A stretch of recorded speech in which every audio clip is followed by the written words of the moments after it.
Media को चौथा pillar माना जाता है। जैसा कि चेयरमैन साहब जब बोल रहे थे कि उनका अखबार जो उन्हीं के पिताजी जो उस समय मंत्री थे उनकी मंत्रालय की कमियां बताता था, असल में मैं ये समझता हूं कि जो अच्छा दोस्त वही है जो कमियां बताए। तारीफ करने वाले बहुत मिल जाएंगे। दोस्त का मतलब इस लफ्ज में ही छुपा हुआ है, एक डैश लगा दीजिए बस, 2 डैश सत्य, 2 सच्चाइयां, 2 सत्य। अगर एक तरफ से सत्य है एक तरफ से झूठ है, ज्यादा देर नहीं चलेगा। तो सत्य वही है जो बताया जाए। अकबर ने बीरबल से पूछा कि बीरबल सच और झूठ में क्या फर्क होता है, क्या अंतर होता है? बीरबल ने कहा जी जितना कान और आंखों में होता है। तो अकबर ने कहा ये क्या, मैं समझा नहीं। तो बीरबल ने कहा जी जो कानों से सुनते हैं वो झूठ है, जो आंखों से देखते हैं वो सच है। आजकल जगह जगह पे नफरत के बीज बोए जाते हैं तो इंटरनेट बंद करना पड़ता है, क्योंकि र्यूमर फैलते हैं। वो कानों से सुनते हैं, हम आंखों से नहीं देखते। अफवाहें कानों से फैलती हैं, आंखों से नहीं फैलती। तो अखबारों का ये काम, मीडिया का ये काम है कि वो लोगों को आगाह करे कि ये हो रहा है। वरना आजकल देखते हैं एक टीवी चैनल ने 15 मिनट का एक शो है, 24 घंटे का चैनल है, 15 मिनट का शो शुरू कर रखा है पॉजिटिव खबरें। इसका मतलब 23 घंटे 45 मिनट वो नेगेटिव खबरें देते हैं। खबरों में पॉजिटिविटी नेगेटिविटी नहीं होनी चाहिए, खबर तो खबर है। तो 5-6 राज्यों में लोकमत फैला हुआ है। और यहां रही पंजाब की बात, बहुत बड़ा मैंडेट, बहुत बड़ा फतवा पंजाबियों ने आम आदमी पार्टी को दिया। इतिहास में इससे पहले ऐसा हुआ नहीं। जब इतना बड़ा मैंडेट आता है, फतवा आता है, तो हौसला तो बढ़ता ही है, लेकिन जिम्मेदारी भी डबल ट्रिपल हो जाती है। क्योंकि मैं इस बात के लिए खुशकिस्मत हूं कि हमारे नेशनल कन्वीनर के पास इससे भी बड़े फतवे को संभालने का तजर्बा है। 70 में से 67 आउट ऑफ 70 इससे भी बड़ा फतवा उन्होंने संभाला और लगातार आगे बढ़ते जा रहे हैं। तो पंजाब की सबसे बड़ी चुनौती और देश की सबसे बड़ी चुनौती लगभग सेम है। करप्शन हमारी देश की बहुत बड़ी समस्या है। हमने आते ही एक एंटी करप्शन हेल्पलाइन जारी कर दी कि अगर सरकारी ऑफिस में या कहीं पे भी सरकारी अधिकारी आपसे पैसे मांगे कि ये फॉर्म तभी भरा जाएगा, पहले इतने पैसे दो, तो मना मत करना। अपनी जेब में से इधर की जेब में से पैसे निकाल के दे देना, इधर वाली जेब से मोबाइल निकाल के एक वीडियो बना लेना और हमें भेज देना। आप यकीन मानो अब सरकारी अधिकारियों ने अपने दफ्तरों के सामने लिखा हुआ है कि यहां पर रिश्वत देना पाप है। हमने पाप को पहचाना और पाप को पुण्य में बदल दिया। लोग कहते हैं जी ये तो बहुत बड़ा काम हो गया हमारा। तो मैं ये नहीं कहता 100% बंद हो गया, ताना बाना अभी 70 साल का उलझा हुआ है, कर लेंगे। हमने पंजाब के पैसे को लूटने वालों को पहचानना शुरू किया। हमारे यहां एक एक्ट बनाया था,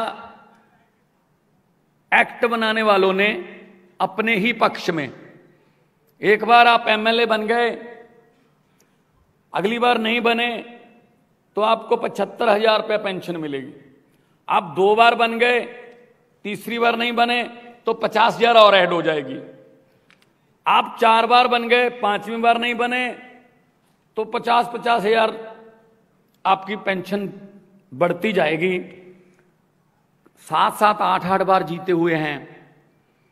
हैरानी की बात यह है विजय जी कि बहुत से एमएलए ऐसे हैं पंजाब में जिनको हारने में फायदा है,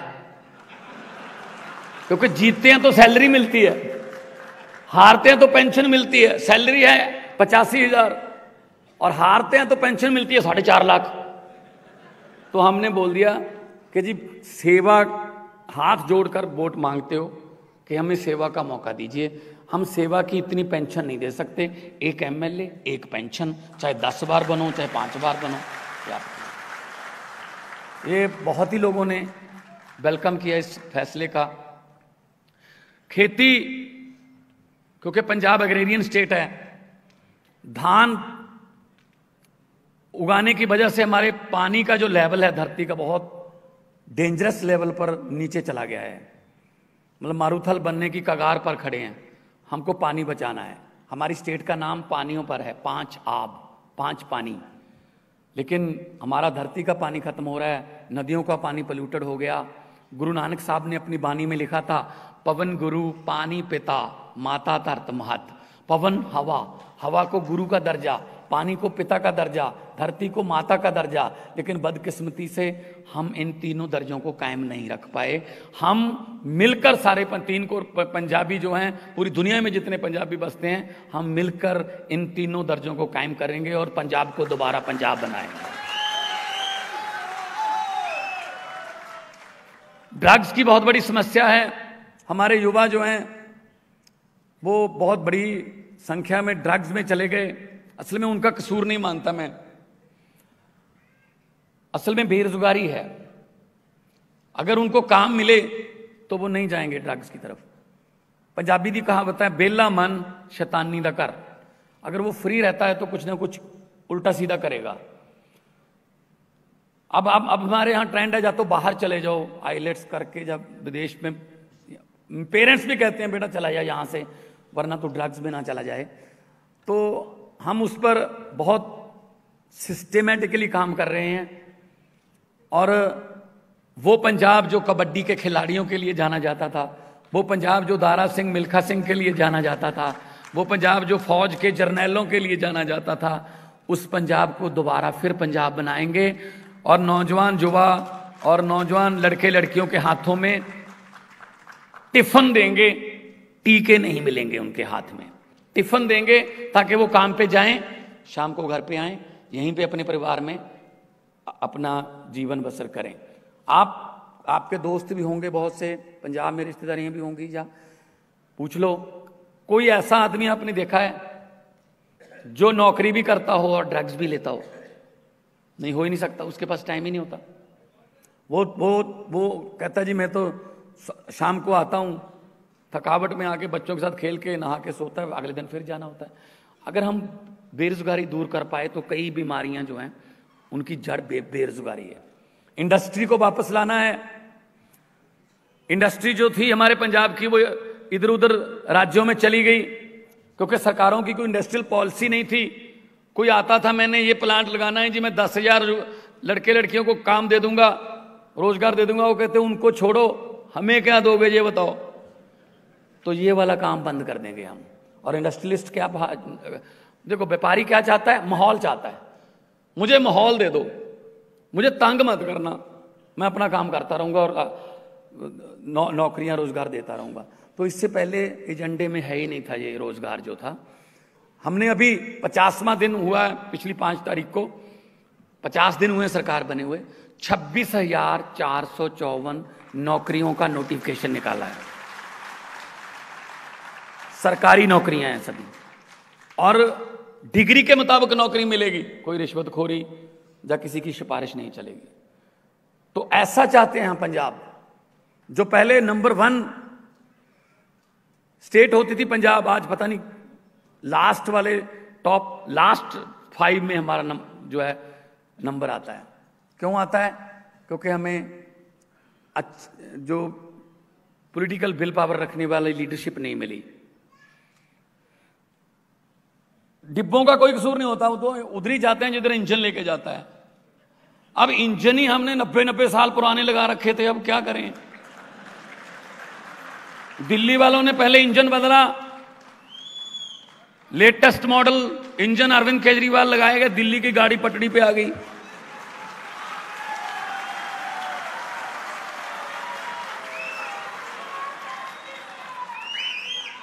अब पंजाब वालों ने इंजन बदल लिया और डिब्बे भी हम तो 92 दिए हैं साथ में। तो पंजाब की गाड़ी भी तरक्की की पटड़ी पर जल्दी आपको नजर आने लगेगी। प्रॉब्लम यह नहीं है कि हमें किसने लूटा। अंग्रेजों ने 200 साल लूटा, जम के लूटा, लेकिन आज अंग्रेज शर्मिंदा होंगे शायद कि हमने 200 साल में उतना काम नहीं किया जितना ये वाले 2 साल में कर देते हैं। अपनों ने लूटा। लोहे और सोने की दुकान आमने सामने थी बाजार में। एक दिन सोने ने लोहे से कहा कि भाई हथौड़ा तुझे भी पड़ता है, हथौड़ा मेरे भी पड़ता है, तू ज्यादा शोर नहीं करता, आधे बाजार में तेरी आवाज आती है। हथौड़ा, सोना बोला हथौड़ा मेरे भी पड़ता, तो हथौड़ा मेरे पे भी चलता है, कभी मेरी आवाज दुकान से बाहर सुनिए। तो लोहे ने कहा बिल्कुल सही बात है, हथौड़ा तेरे पे भी चलता है, हथौड़ा मेरे पे भी चलता है, तो तेरी आवाज कम आती है क्योंकि हथौड़ा तेरे लिए, लोहे का हथौड़ा तेरे लिए बेगाना है। बेगानों को काम ही पीटना है, बेगाने तो पीटेंगे, दुख देंगे, कष्ट देंगे, लेकिन मेरा दर्द इसलिए ज्यादा है कि मुझे मेरे अपने पीटते हैं। लोहे का ही हथौड़ा है और लोहे को ही पीटता है। तो हमें दर्द इस बात का है, हमें अपने लूट रहे हैं। बेगानों का तो काम ही ये था ना, लूटने ही आए थे, अब अपने लूट रहे हैं। ये दर्द है बहुत बड़ा, देश की जनता का दर्द है। तो हम अपने देश के लिए कुछ भी करना पड़े करेंगे। हम मेरा भारत महान सिर्फ ट्रकों के पीछे लिखकर नहीं बना सकते, उसके लिए हमें इकट्ठे होके सबको एफर्ट्स करने होंगे। स्पोर्ट्स में और डिजिटल टेक्नोलॉजी में लेटेस्ट, अब तो खुल गई, पूरी दुनिया खुल गई है, अब तो कोई प्रॉब्लम नहीं है। तो भारत देश जो है, कई बार सुनते हैं टीवी पर कि छोटी छोटी बातों से दंगे होते हैं, एक दूसरे को लड़ाया जाता है। जब ये कानून आया था सीएए वाला, तो मैंने पार्लियामेंट में बोला था, मुझे स्पीकर साहबा ने कहा सिर्फ 1 मिनट मिलेगा। मैंने कहा जी मैं सिर्फ 40 गिनती चाहता हूं। कहते बोलो फिर। मैंने कहा मैं तो यही कहना चाहता हूं कि कौम को कबीलों में मत बांटिए, लंबे सफर को मीलों में मत बांटिए, एक बहता दरिया है मेरा भारत देश, इसको नदियों और झीलों में मत बांटिए। तो एक दरिया की तरह इस देश को चलाएंगे, और दरिया अपना रास्ता खुद बनाता है, दरिया को कोई रोका नहीं जा सकता।